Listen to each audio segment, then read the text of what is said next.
That's how it should work. But, you know, whatever. So, we're here with Austyn Roth. Lucky Landscaping is your tag on all social things, right? Yeah. I met him on Periscope when you were 13.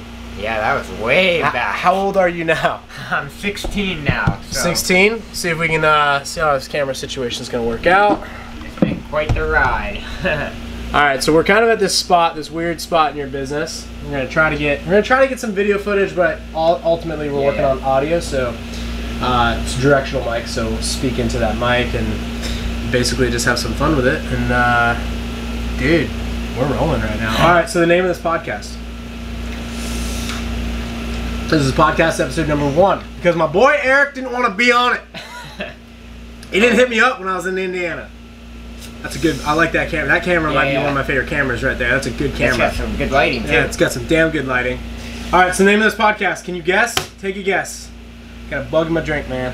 Got a bug. Man, what should it be called? Got a bug in my drink. The maintenance kid? I don't know. Maintenance kid. See, that's not it, dude. No? That's not it. Here it is. Ready? Yeah. The Brofessor Podcast. The Brofessor Podcast. That way I can start everything with like, bro, broski. Like, there's so many places to go with bro. Yeah. You know what I mean?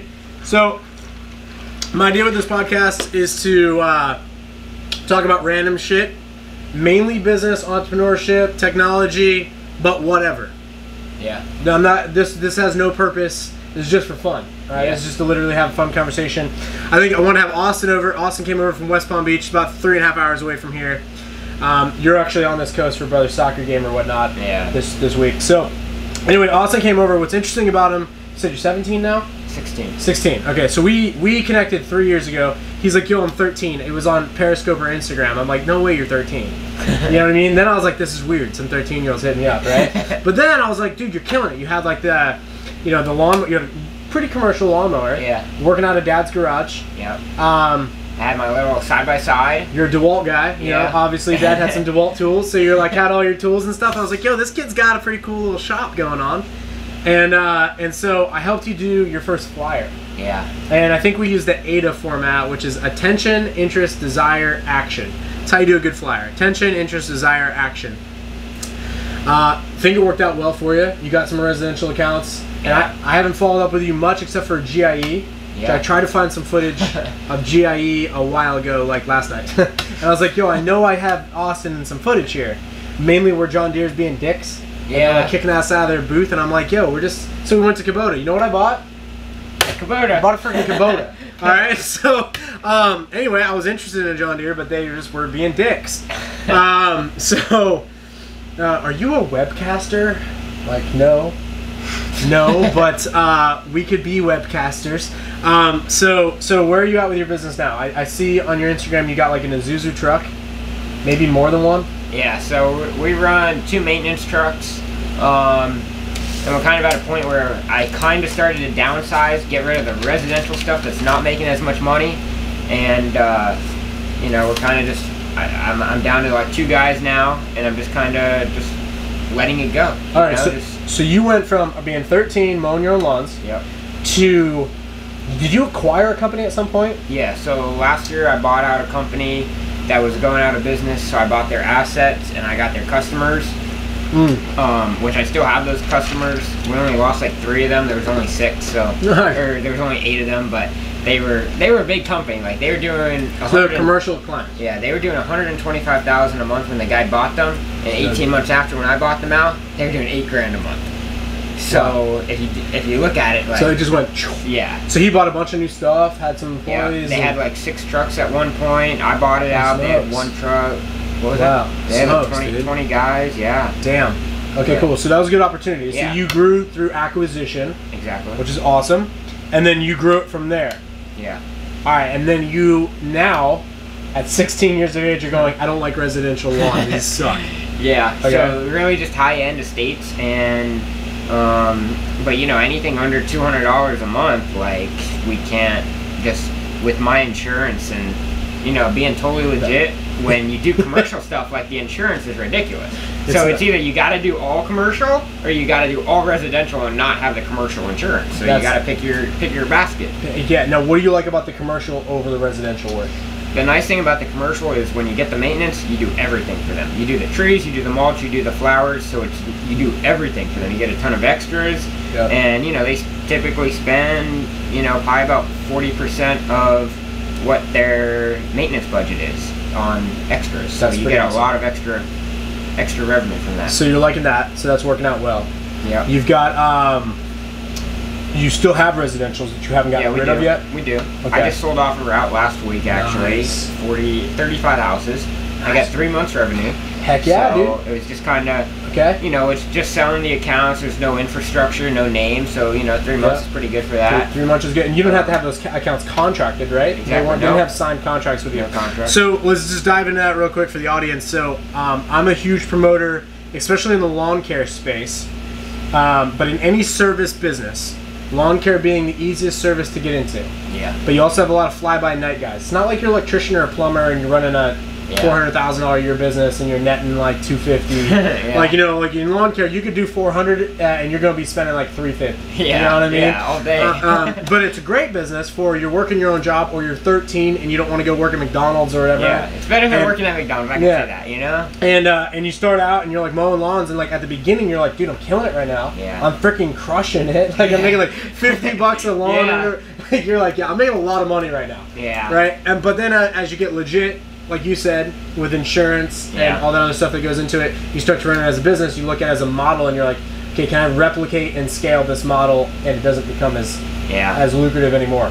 But what you said is that you sold off your residential accounts. The number I use in the lawn care space, this isn't true for all service businesses, but in the lawn care space, lawn accounts in the residential space in lawn care are worth 3 to 6 months revenue, in my opinion. Yeah. That's normally what they sell at. I think you and I had a conversation about that. You're asking about pricing. It's good to know. So you sold 35 accounts off for 3 months revenue, which arguably is pretty much the profit for the year. Yeah. And you got it now in your pocket. I mean, it was costing me money. So for me, like $9,000, like, you know, it was like they did like 3,500 or $4,000 a month, whatever it was, you know. So I got like 10, 12 grand for them, and it's like, you know. So those are a bunch of like $100 a month accounts. Exactly. And 35, you sold for $9,000, $9,000 in the pocket. You're done. You don't have to worry about it. Exactly. Focus on your commercial. Yeah. All right, so that's good, dude. You're in a real cool spot. You know, 30 people not to worry about on my schedule. Now I got like 25 customers right now. You know, we're doing, I don't know, maybe I think we do like 17 grand a month in maintenance with 25 customers. You know. Yeah. That's all I got. Yeah, that's 17. So why focus on that 3? You know? Yeah. Because I mean, you would have had 20 grand a month, but you're taking half your time. Double the customers for an extra 3 grand a month. I'd rather not worry about the headache, the calls, the texts, you know. And they don't give you extras, you know. So selling off part of a business is a big deal because you could invest. Do you have plans for that $9 grand? I mean, I was probably just gonna pay off some stuff and you know, just put it in the business and be done. I'm not gonna like, you know, just go buy an ATV or something. With it, no. Just move it right in the so you're just gonna jump it right back in the business. Exactly. This is what I say with a lot of lawn care guys is like, you can start a business like Austyn at 13 or 23 or 33, and you can literally build it to 50, 60 to 100 residential accounts, and you can sell it, and that would be the quickest, easiest, most amount of money you can make in residential lawn care. And it would be starting from 0, getting to 100 accounts, getting out of your job, so at least you're out of your job, if nothing else. And then you can sell the thing off for 3 to 6 months revenue. Especially if you sold the company, the brand, the equipment, you get normally the depreciated value of the equipment, and then up to 6 months revenue. If you have a whole infrastructure, you can easily, you know, shoot for 6. Maybe you get 4.5, 5. But if you're just selling accounts, by like 3 is average. But I mean, dude, if you got a whole infrastructure, name, website, you can shoot for 6. You can shoot for 6. I mean, if you had a lot of residentials, like 250, and a management team and all that, and it was big, maybe 12 months revenue, max. When you got a whole infrastructure, self-running, you know? Max. So up until, like, I mean, and that's the thing that I try to tell people in the lawn care space is like, if you look at yourself like an entrepreneur or a businessman, and you're like, all right, from 0 to 100 accounts, I can be on the truck mowing it myself. Residentials, $100 a month, residential type of stuff, right? Then you gotta make this pivot, either go commercial with employees, or employee help, and get out of residential, or expand your residential. Well, the end of the day in residential, I talked to Blake about this, like Blake Albertson at B&B. I'm like, bro, there's no future Yeah, in lawn care. I hate to get anyone butthurt about that. Yeah. But like, especially in the residential space, you can go in the commercial space, but now you're competing with Brightview. Yeah. I'm sure they got health benefits. Yeah. I'm sure they got employee pension stuff, Yeah. whatever. And I'm sure you're like, hey guys, I'll pay you well. You know what I mean? But like, Yeah. you're competing for your guys with bigger companies that can offer them more, and maybe do things cheaper because they come in with a bigger crew. Yeah. But like in the residential space, a lot of people have to understand you can build a company and have 50 to 100 grand to your name with a lawn care route starting from zero and do it in a year. But after that point, you're not going to grow that company much beyond that. I mean, I got a great example. A local guy in West Palm Beach, he literally started 6 months ago. He already has 32 grand a month in commercial maintenance. All he does is commercial, and all he does is he cold calls. Probably makes 100 calls. He said he gets like one person that wants a quote, but cold call all the management companies, developers, everyone, and it just shows in 6 months he builds 32 grand a month in maintenance. Yeah, commercial is undoubtedly in the service space, in the landscape service space. If you can sell, you can be successful. Way to go. Like, that's all he does is sell, Mm-hmm. and the rest, he hires some guys. He actually, I won't say because then it kind of tells who he is, but he subs a lot out too, and he just, it's crazy how big he built it so quickly too. Yeah, but it can be done. That's pretty awesome. So commercial is definitely. I hear this from air conditioning guys a lot. Yeah, they're like, "Yo, commercial work, man. Once you get Publix, you get gas stations. You're keeping all their refrigerators cold." Yeah. Like he's like, the guy I was speaking with about it was actually working on our house, and he's like, "Yo, I don't mind residential work because it's like whatever, but like my 7-Elevens and stuff are what make me my money." Yeah. You know what I mean? And you get one store, and now you got 10 stores. Yeah. And he'll travel up to 2 hours for those jobs because they got a lot. They're gonna drop a few grand on air conditioning, and they're gonna pay for maintenance programs. Yeah. And so there's something to be had there. So, but the interesting thing is that you're at the spot where you've already sold off part of your business. Yeah. So, what are you thinking about doing with your business, like long term now? Like, because now you've demonstrated yourself, like, you can liquidate your problems and get money. Yeah. Yeah, I know. I've done this 5 times, so it gets addicting where you're like, I'm going to build something, I'm going to sell it. Yeah. And then I'm going to figure out what I'm going to do after that. Yeah, I'm kind of at the point where, it's going, but, do I keep running it small, or do we exit, or do we keep it going small and do something else as well? So we're just kind of in the middle right now, and, maybe we'll venture into more like hardscapes, but that's still labor intensive. Ideally, I want to get to something that's, not so labor intensive with labor guys, something like the dumpster industry, roll-off containers, where you have a driver and you're dispatching, you don't have the weather delays, and, that's honestly one of the biggest killers in this industry and makes it so stressful is, the weather. Weather is a variable. What do? If you have a full maintenance schedule, what do you do when the weather delays you 3 days a week? Now people don't get done, and when you're doing commercial stuff, they don't care what the weather's like. They want it done. They think you should come the next day. It's dry. Yeah. Well, that doesn't always work because we got developments that are 50 houses apiece. And we can't be there the next day when it's dry. So that's one of the biggest stressful things. Well, the cool thing is you're in a spot where you can multiply your commercial work, no problem. Yeah. You feel like it's sales. I like what you said earlier, where you just cold call. Yeah. And that really is the game. I tell the guys I coach with guys on Fridays, and I tell them, like, yo, if you're trying to get commercial work, walk into that hotel, give them a quote, get a business card, and ask them. Hotels are so easy to get, honestly. You go in, you talk to the general manager, they might not want you right then, but what you have to do is you have to follow up with them every single month. Because eventually, they don't keep landscapers more than 2 years, I'd say, at the most. Yeah, I agree. So if you text them once a month, for the next, whatever. It could be 6 months they want to change. Eventually they're going to change, and they're going to be like, well, who should we call? We're going to call people off Google. Well, this guy's been texting us every single month. And if you've already given them a quote, they already know what the numbers are. And I text the general manager. Like, their cell phone number's on their business card. Yeah. So even if they don't want to talk to you at their hotel, say, can we get his business card? They'll always give it to you. They won't refuse that. So if you're going to be in the maintenance game, and you're going to be really killing maintenance, commercial is a good way to go. Yeah. Because then now you're back to the employees, right? Now that becomes your problem. Like, sales are no longer your problem. Yeah. Residential is difficult because you're dealing with so many individual homeowners. Yeah. Now you got 50 homeowners, but you're dealing with one HOA. Yeah. So it's easier. And I'd say don't even go for the HOAs too. That is. No, you're like no. Okay, all right. All so 50 of them still call you, but one person pays the bill. Okay, all right, good to know. So hotels, big chain stores, maybe some Bob Evans or something like that. Okay, restaurant chains. Exactly. Typically, a lot of restaurants are owned. Like Outback owns like a lot of other brands. Yeah. You know what I mean? Like Chili's, all that other stuff. They're actually owned by.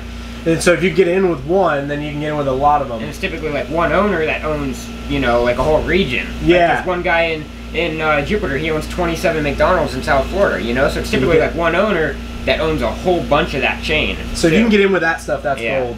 But then you're right back to where you're at, which is a little frustrating, where you're like, what do I do with my employees? So now you're getting sales like crazy, and you got to add trucks and add people, which is fine. That's part of the game. Yeah. But then I think at this point you've probably had some setbacks with people. Yeah. People disappoint, dude. I can hear it in your voice. You know what I mean? You're just like, oh man. Sometimes you get an awesome employee and then they leave, and that's disappointing. Sometimes you have an okay employee and you don't fire them fast enough. Yeah. Because you're like, no, I kind of need this guy. And then when things go south, you're like, you know what? I should fire this guy. Yeah. You know what I mean? And like, yeah. So then you're back to the people. So I heard you say you're looking for something that's a little bit more mechanized, mechanical, and less people. Yeah. So you're always gonna have people, but you're looking for something like more work per person. Like an example, like in the dumpster industry, you have one driver. You can pay the guy extremely well, you know, for what he does, because it's a higher paying service, and you only have one guy in the truck, and you know he can use an umbrella and go hook the chain up to the dumpster. Like he's out of the truck for 2-3 minutes at each job, and the rest is driving. No weather back delays, in air conditioning, you know? no weather delays. You're also making rent. Depends on your business model, but you could make rent on those boxes on those dumpsters.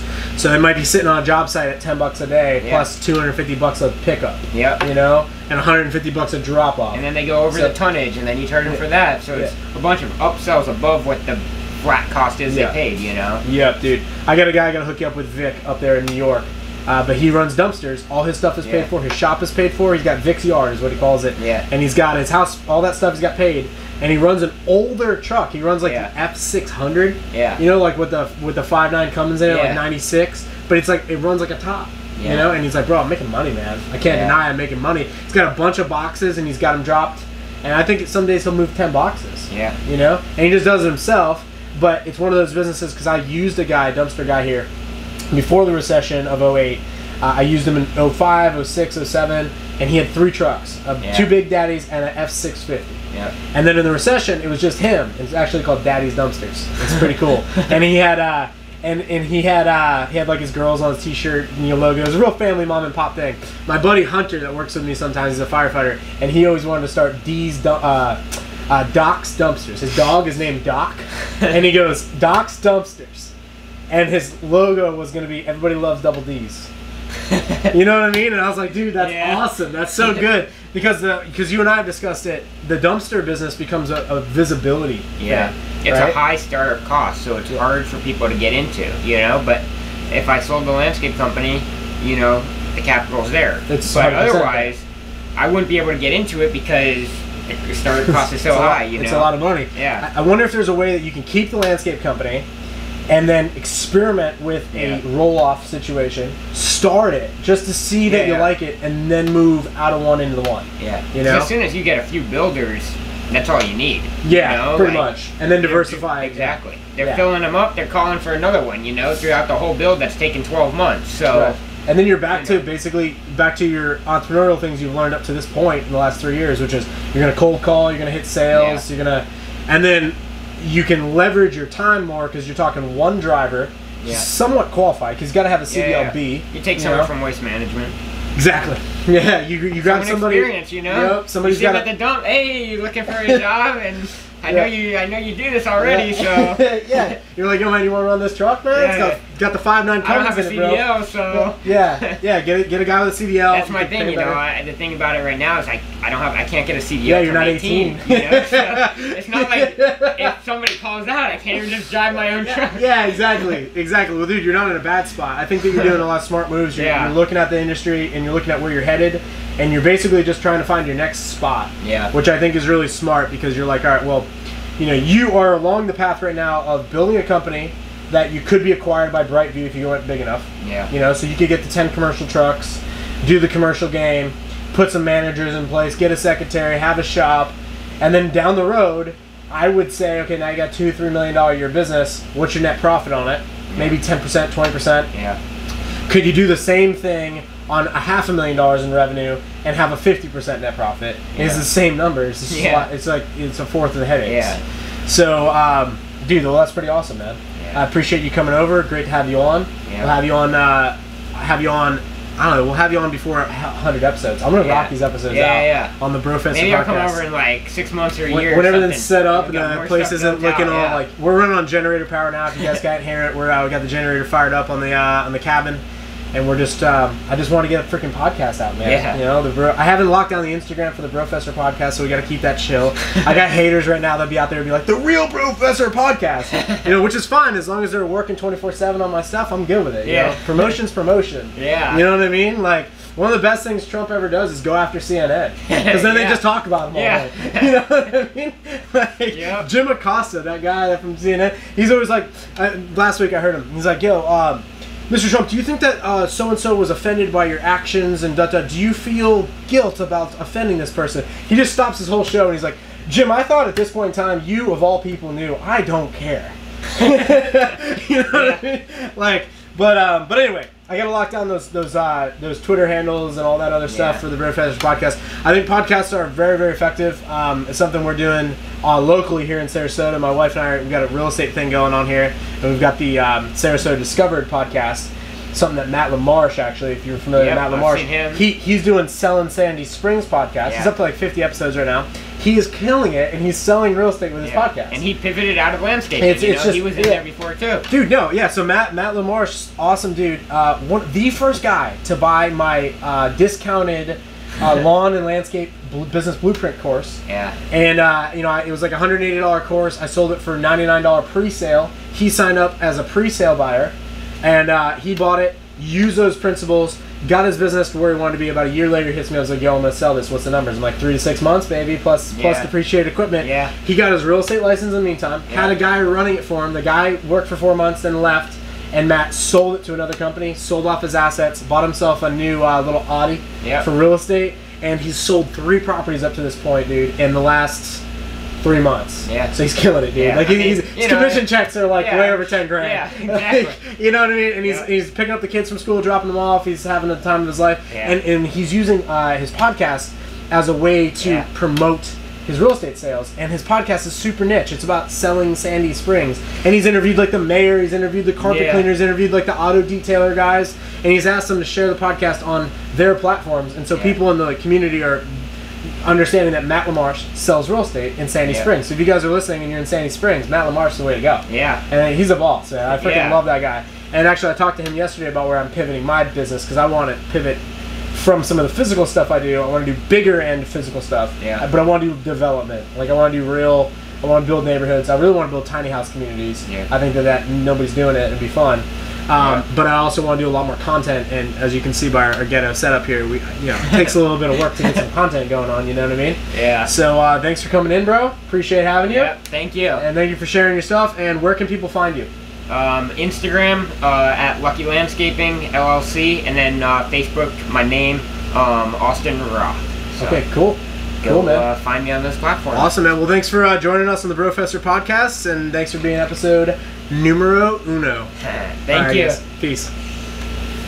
Went well, man. Yeah. Now what we gotta do is we just gotta stop this recording.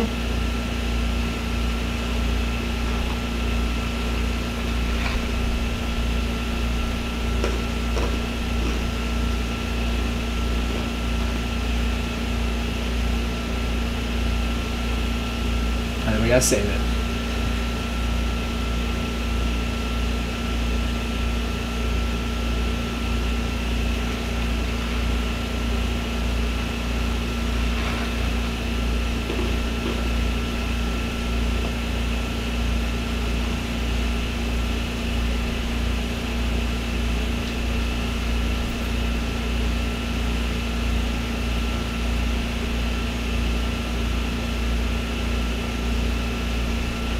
I did this video with one of these lawn care kids, Henry's Lawn Care. Yeah, Henry.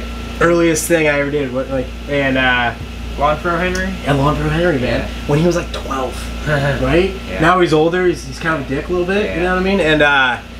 And dude, I lost all the footage. I wish I had, dude. It'd be so great. You know, I'll have to have Henry back on here and be like, yo, Henry.